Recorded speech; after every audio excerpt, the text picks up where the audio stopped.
ano, tawag dito. Yung pang massage po na yung bago ngayon, yung parang may bola siya. So binili ko po ito sa Lazada sa amount na 298 baht. So try po natin kasi parang ito po yung uso ngayon na massage ba, pang massage gun ang tawag nila dito. So yan po guys, buksan natin. Ito po dito sa Thailand po guys, 298 baht po siya. So buksan po natin. Binili ko po ito last Saturday. Tapos cash on delivery po siya. Ayan po siya guys. Massage gun. Ayan po siya, massage gun. Medyo may kabigatan. At ano to? Long lasting battery, noiseless, peaceful operation. Ayan po siya guys. So buksan natin.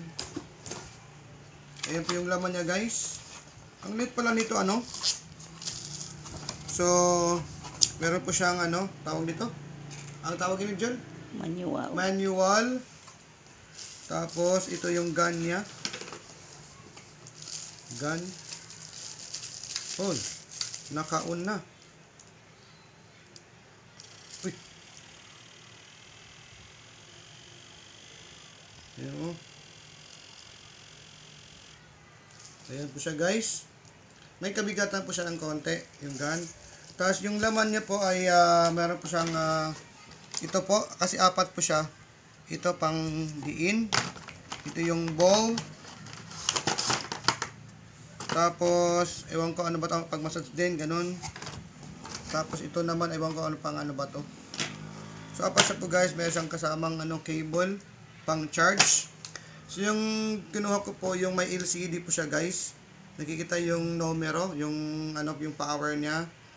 Tapos yun, yung speed din niya nakikita din dito. Kasi yung isang brand na to, model nito ay yung mga ilaw lang, yung ano niya, yung power indicator, yung mga ilaw. Ito may LCD siyang kasama na, yan oh. So makikita mo yung percentage ng battery, saka yung ano din, yung ano, yung lakas ng ano, vibration niya. So yan po guys, buksan po natin.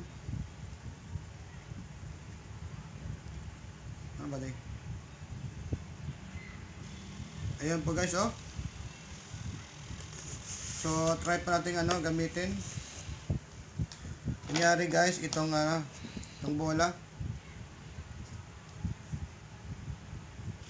Yun, oh.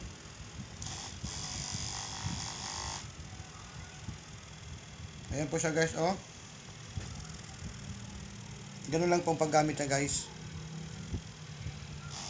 Uy. Ganun po, oh. So yan po guys. Nabili ko po ito ng 298 baht. Kasama na po yung shipping fee niya. Iwan ko kung magkano ba ito sa Philippines. Pa-check. Ito po ay massage gun dito po sa Thailand. Maraming salamat po sa pagsama niyo po pag-unbox. Itong binili kong massage gun ko po dito sa Thailand. Maraming salamat po guys. Balik up!